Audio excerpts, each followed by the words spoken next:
പ്രണയതാണ്ഡവം ഭാഗം 4. രചന രുദ്രപ്രിയ. മോളെ ബാലേ. കതകിൽ തട്ടി വിളിക്കുമ്പോൾ കരഞ്ഞു വീർത്ത മുഖം അമർത്തി തുടച്ച് ബാല മുറിയിൽ നിന്നും പുറത്തേക്ക് വന്നു. അമ്മയ്ക്ക് നിന്നെ വേണ്ടെന്ന് നിനക്ക് എപ്പോഴെങ്കിലും തോന്നിയിട്ടുണ്ടോ? ചോദിക്കുമ്പോൾ അവരുടെ ഒച്ച ഇടറിപ്പോയി. അമ്മയുടെ മുഖത്തേക്ക് നോക്കിയപ്പോൾ അതുവരെ അടക്കി പിടിച്ചിരുന്ന കരച്ചിൽ ഒന്നുകൂടി പൊട്ടിയൊഴുകി. അമ്മയുടെ മാറിലേക്ക് വീഴുമ്പോൾ അവൾ ആ 5 വയസ്സുകാരിയായി മാറി. എനിക്ക് മാത്രം എന്താ അമ്മേ ഇങ്ങനെ? സഹിക്കാൻ വയ്യ, നെഞ്ചൊക്കെ നോവുന്നു. കരയുന്നതിനിടയിൽ അവൾ ഉറക്കെ വിളിച്ചു പറഞ്ഞു. എൻ്റെ പൊന്നുമോളെ. ബാലയെ കെട്ടിപ്പിടിച്ച് മുഖം മുഴുവനും ഉമ്മ വെച്ചു. ഉച്ചയായിട്ടും കഴിക്കാനൊന്നുമില്ലാത്തത് കൊണ്ട് ലക്ഷ്മി ദേഷ്യത്തിൽ അടുക്കളയിൽ വന്നു. അമ്മയെ അടുക്കളയിൽ കാണാഞ്ഞ് അവൾ നേരെ ബാലയുടെ മുറിയിലേക്ക് പോയി. കട്ടിലിൽ ബാലയെ കെട്ടിപ്പിടിച്ച് കിടക്കുന്ന അമ്മയെ കണ്ടപ്പോൾ ലക്ഷ്മിക്ക് ദേഷ്യം വന്നു. അമ്മ എന്താ ഒന്നും ഉണ്ടാക്കാതെ ഇവിടെ വന്ന് കിടക്കുന്നത്? എപ്പോൾ നോക്കിയാലും ബാലേച്ചിയുടെ പിന്നാലെ തന്നെയാണ്.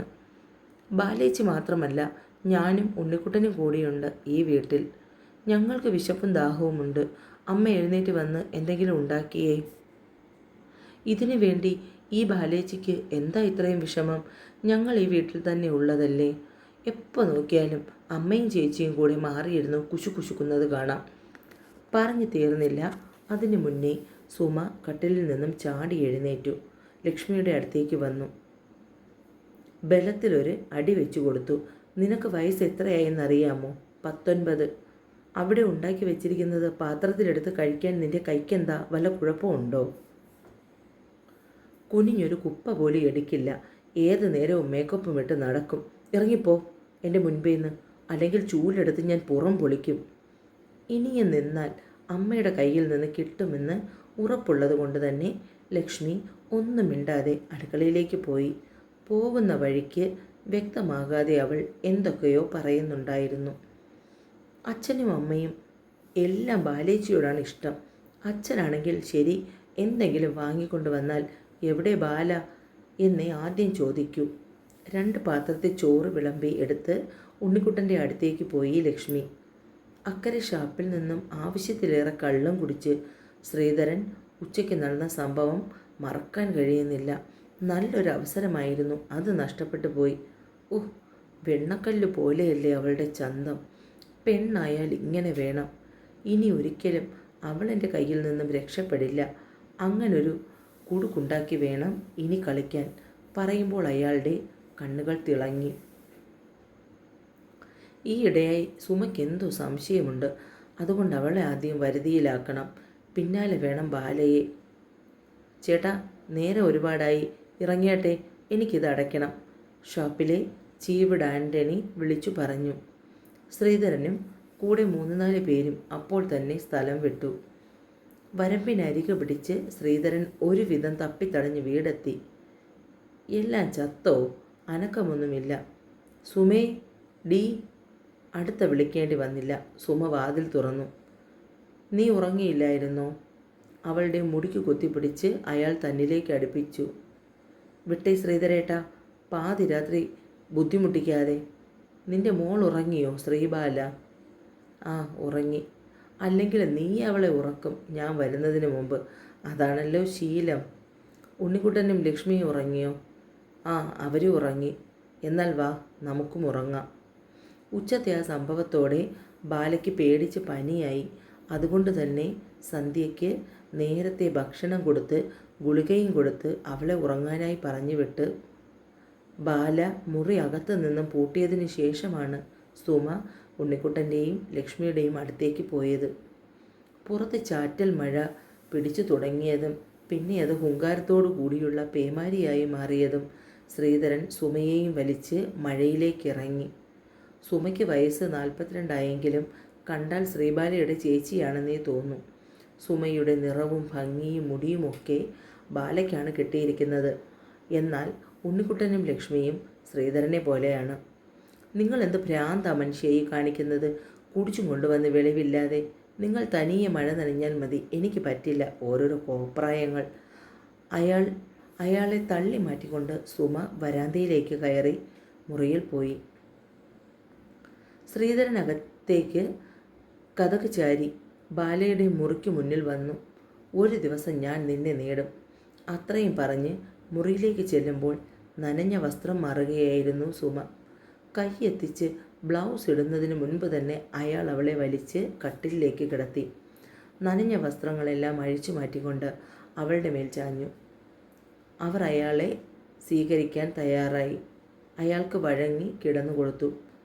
അയാൾക്ക് തോന്നുന്ന പോലെ അവരെ ഉപയോഗിച്ചു. പലപ്പോഴും വേദന കൊണ്ട് അലറി. പക്ഷേ പുറത്ത മഴയുടെ ശബ്ദത്തിൽ അവ അലിഞ്ഞില്ലാതെയായി. രാവിലെ എഴുന്നേൽക്കുന്ന നേരം ശരീരം അവിടെവിടെയായി നുറുങ്ങുന്ന വേദന. അതും സഹിച്ച് തന്നെ സുമ അടുക്കളയിൽ കയറി. കട്ടനുള്ള വെള്ളം തിളപ്പിച്ച് പൊടിയിട്ട് വാങ്ങി മാറ്റി വെച്ചതിന് ശേഷം അല്പം കൂടി വെള്ളമൊഴിച്ച് തേയിലയും കടുപ്പത്തിലിട്ടു. ഒരു ഗ്ലാസ് ഒഴിച്ചെടുത്ത് ശ്രീധരന് കൊടുക്കാൻ മുറിയിൽ ചെല്ലുമ്പോൾ അയാളെ കാണാനില്ല. മുറ്റമടിക്കുന്ന ശബ്ദം കേട്ടുകൊണ്ടാണ് മുൻവശത്തേക്ക് ചെന്നത്. അപ്പോഴുണ്ട് അരത്തിണ്ണയിലിരുന്നു കൊണ്ട് ലക്ഷ്മി മുറ്റമടിക്കുന്ന നോക്കുന്ന ശ്രീധരൻ. കുനിഞ്ഞു നിന്ന് മുറ്റമടിക്കുന്നവളുടെ പിൻഭാഗം നോക്കിയിരിക്കുകയാണ്. അവളാണെങ്കിൽ മുട്ടിന് താഴ്വശമുള്ള ഒരു പാവാടയും ബ്ലൗസുമാണ് വേഷം. നിന്നോട് ആരടി പറഞ്ഞത് ഇത്രയും വെളുക്കു മുന്നേ എഴുന്നേറ്റ് മുറ്റമടിക്കാൻ? അകത്തേക്ക് കയറിപ്പോ ലക്ഷ്മി. പറഞ്ഞുകൊണ്ട് നോക്കിയത് ശ്രീധരൻ്റെ മുഖത്തേക്കാണ്. ഈ അമ്മയ്ക്ക് എന്തെങ്കിലും കുഴപ്പമുണ്ടോ? അല്ലെങ്കിൽ മുറ്റമടിച്ചില്ലെങ്കിൽ വഴക്കാണ്. ഇതിപ്പോൾ ചെയ്തതായി കുറ്റം. ഇനി എനിക്ക് മുറ്റമടിക്കാൻ വയ്യ പറഞ്ഞുകൊണ്ട് അവൾ അടുക്കളയിൽ ചെന്ന് ഒരു ഗ്ലാസ് കാപ്പിയുമായി പിന്നാമ്പുറത്തേക്ക് ഇറങ്ങി. നിനക്കെന്താടി കുഴപ്പം? നീ എന്തിനാവശ്യമില്ലാതെ അവളെ വഴക്ക് പറയുന്നത്? ശ്രീധരൻ സുമയോട് ദേഷ്യപ്പെട്ടു. ഈ നനഞ്ഞു കിടക്കുന്നിടം ഇപ്പോൾ അടിച്ചു വാരിയില്ലെങ്കിൽ പിന്നെ? പറയാൻ വന്നത് പറയാതെ അവർ നിർത്തി. തലേ ദിവസം രാത്രി ആരും ചോറ് കഴിക്കാത്തത് കൊണ്ട് തന്നെ അതിൽ വെള്ളമൊഴിച്ചിട്ടിരുന്നു. തലേ ദിവസത്തെ നെത്തോലി മീൻ വറ്റിച്ചെടുത്ത് അതിൻ്റെ കൂട്ടത്തിൽ കട്ട തൈരും അച്ചാറും. രാവിലെ എല്ലാവർക്കും കഴിക്കാൻ അതായിരുന്നു. അച്ഛനും മക്കളും കഴിക്കാനിരുന്നിട്ടും ബാല റൂം തുറക്കുകയോ പുറത്തേക്ക് വരികയോ ചെയ്തില്ല. 1-2 തവണ സുമ ചെന്ന് വിളിച്ചെങ്കിലും അവൾ പുറത്തു വന്നില്ല. അവൾക്ക് പനിയാണെന്ന് പറഞ്ഞിട്ട് കുറവുണ്ടോ? ഇങ്ങനെ മുറിക്കകത്ത് അടച്ചിരുന്നാൽ എങ്ങനെ അറിയും? ശ്രീധരന് ദേഷ്യം വന്നു. ഏതു നേരവും ഈ ബാലേച്ചി ഇങ്ങനെയാണച്ചാ, കഥ കടച്ച് അകത്തിരിക്കും. ഈ ബാലേച്ചിക്ക് മാത്രം എന്താ ഇങ്ങനെയൊരു സ്വഭാവം? ലക്ഷ്മി, നീ നിന്റെ കാര്യം നോക്ക്. ആവശ്യമില്ലാതെ ബാലയുടെ കാര്യത്തിൽ ഇടപെടരുതെന്ന് പലതവണ ഞാൻ നിന്നോട് പറഞ്ഞിട്ടുണ്ട്. സുമ ലക്ഷ്മിക്ക് നേരെ ദേഷ്യപ്പെട്ടു. അമ്മ എന്തിനാ എപ്പോഴും ഞങ്ങളോട് മാത്രം ദേഷ്യപ്പെടുന്നത്? ബാലേച്ചിയോട് ഇതൊന്നും പറയുന്നത് കേട്ടിട്ടില്ലല്ലോ. ഞങ്ങളും അമ്മയുടെ മക്കൾ തന്നെയാണ്. ലക്ഷ്മി നിർത്താൻ തയ്യാറാകാത്തതുപോലെ പറഞ്ഞുകൊണ്ടിരുന്നു. നീ എന്തിനാ സുമയെ ആവശ്യമില്ലാതെ അവളോട് തട്ടിക്കയറുന്നത്? അവൾ പറയുന്നത് ശരിയല്ലേ? ഈ വീട്ടിൽ നമ്മളെല്ലാവരും ഒരുമിച്ചിരുന്ന് ഭക്ഷണം കഴിക്കുമ്പോൾ അവൾ മാത്രം എന്താ കൂട്ടത്തിൽ ചേരാത്തത്? സുമ എരിയുന്ന കണ്ണുകളോടുകൂടി ശ്രീധരനെ നോക്കി. ലക്ഷ്മിയോടും ഉണ്ണിക്കുട്ടനോടും പെരുമാറുന്നത് പോലെയാണോ ശ്രീധരേട്ടൻ ബാലയോട് പെരുമാറുന്നത്? എത്ര നിയന്ത്രിച്ചിട്ടും ചോദിക്കാതിരിക്കാൻ സുമയ്ക്ക് കഴിഞ്ഞില്ല. അവരുടെ ഭാഗത്തു നിന്നും അങ്ങനെ ഒരു ചോദ്യമുണ്ടായപ്പോൾ ശ്രീധരൻ ഒന്ന് നടുങ്ങി. അതിനവളോട് സ്നേഹം കാണിക്കാനുള്ള അവസരം എനിക്ക് കിട്ടണ്ടേ? ഏതു നേരവും നിൻ്റെ മോൾ മുറിയടച്ച് അകത്തിരിപ്പല്ലേ? എന്നെക്കൊണ്ട് ശ്രീധരേട്ടൻ കൂടുതലൊന്നും പറയാതിരിക്കുന്നതാണ് നല്ലത്. എൻ്റെ കുഞ്ഞ് എങ്ങനെയെങ്കിലും കഴിഞ്ഞു പൊക്കോട്ടെ. നിങ്ങളാരും സ്നേഹിച്ചവളെ കൊല്ലാതിരുന്നാൽ മതി. അത്രയും പറഞ്ഞുകൊണ്ട് നിറഞ്ഞു വന്ന കണ്ണ് തോർത്തിൽ തുടച്ച് സുമ അകത്തേക്ക് പോയി. എല്ലാം കേട്ടുകൊണ്ട് അടഞ്ഞ മുറിയുടെ വാതിലിൽ ചാരി ബാല നിൽപ്പുണ്ടായിരുന്നു. ആദ്യമൊക്കെ അച്ഛന് തന്നോട് വളരെ സ്നേഹമായിരുന്നു. പക്ഷേ പിന്നീട് എപ്പോഴൊക്കെയോ അച്ഛൻ്റെ ആ സ്നേഹം തന്നെ വല്ലാതെ ശ്വാസം മുട്ടിക്കാൻ തുടങ്ങി. ലക്ഷ്മിയെ പ്രസവിച്ച് കിടക്കുന്ന സമയത്ത് തൻ്റെ കാര്യങ്ങളൊക്കെ നോക്കിയിരുന്നത് അച്ഛനാണ്. അന്നൊക്കെ അച്ഛൻ തന്നെ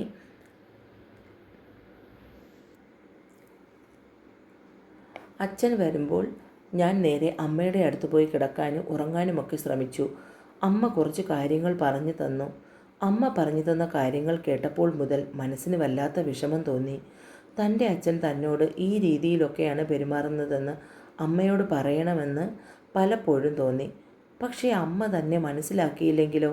അതുകൊണ്ട് പലതും പറയാതെ ഒളിച്ചു വെച്ചു. ഒരിക്കൽ സ്കൂൾ വിട്ട് വരുമ്പോൾ വീട്ടിലാരുമില്ല.